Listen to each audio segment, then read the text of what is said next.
No 5º Encontro Nacional Médico Mídia, o jornalista Ítalo Rocha, um especialista com experiência na área de televisão, faz uma avaliação desse encontro.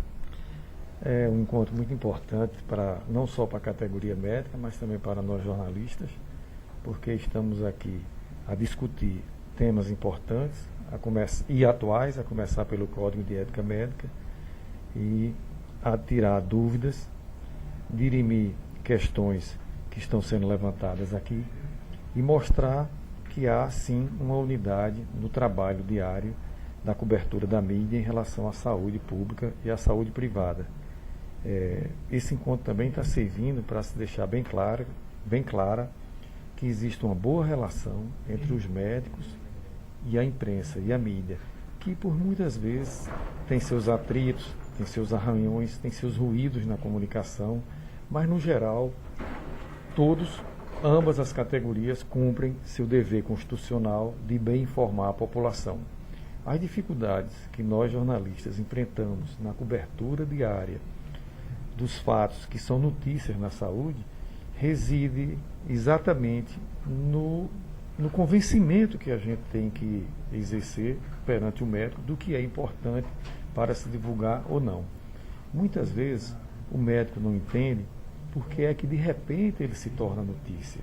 Ora, os fatos que regem nosso dia a dia, de acordo com a sociologia, esses fatos são divididos entre o que é um fato social e o que é um fato sociológico, e o que é um fato histórico. O fato social é aquele que se repete com frequência. O fato histórico é aquele que não se repete com frequência, daí a expressão ser um fato histórico. E o que é que difere um do outro? Vamos para exemplos práticos. Quando um pedreiro, sem nenhuma sombra de preconceito, quando um pedreiro ele é assassinado na periferia de uma cidade, ele não é uma notícia relevante para ir para a primeira página. Por quê? Porque se trata de um fato social que tem uma repetição constante. O que é repetido constantemente não é uma notícia. Ou seja, é um fato comum. Quando um médico é assassinado, é claro que isso vai para as primeiras páginas. Por quê? Porque aquilo é um fato histórico. Não é comum um médico ser assassinado. A posição que ele ocupa, né? Exatamente. E voltando à cobertura da prática médica, quando o médico é suspeito de cometer um erro profissional, um erro do exercício da profissão dele, é claro que esse erro vai também para as primeiras páginas dos jornais. Quando um pedreiro ele erra no tijolo lá, na construção, ele comete um erro no seu trabalho, ninguém vai nunca nem tomar conhecimento. Então, veja só, é por isso que a gente tem que aplicar, quando a gente for discutir uma cobertura jornalística na área de saúde, a gente tem que aplicar essa tese, apesar de que o jornalismo não é uma ciência exata, e é subjetiva, sua cobertura é subjetiva, mas a gente tem que aplicar essa prática para a gente discernir exatamente o que é e o que não é uma informação. É por isso que há o conflito entre a categoria médica e a categoria jornalística. Não é classe, categoria.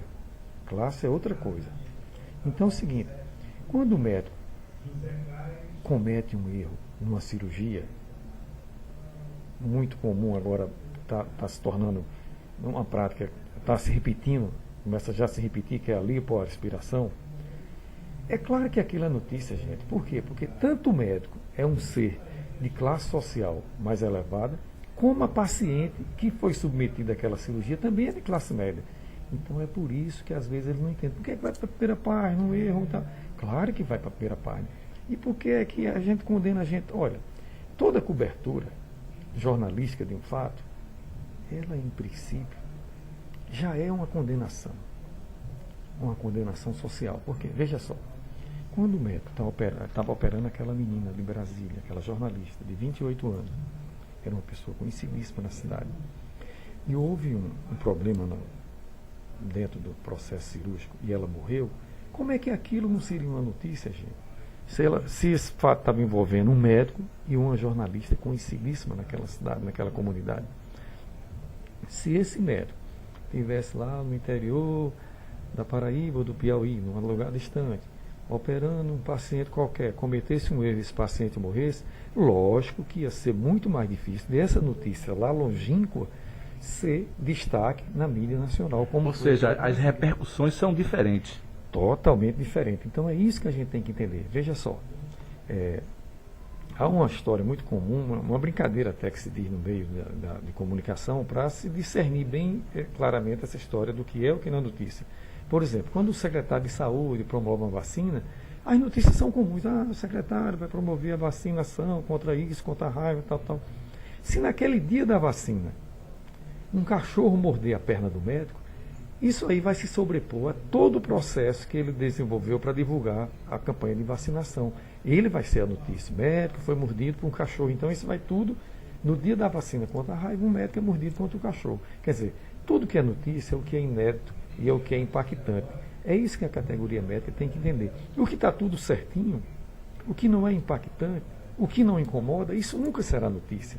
É por isso que a gente dá sempre esse conflito, né? Olha, o médico quer que tudo seja notícia. Não, tudo não pode ser notícia, senão não teria papel para isso, nem tempo e espaço em TV para colocar tudo no ar.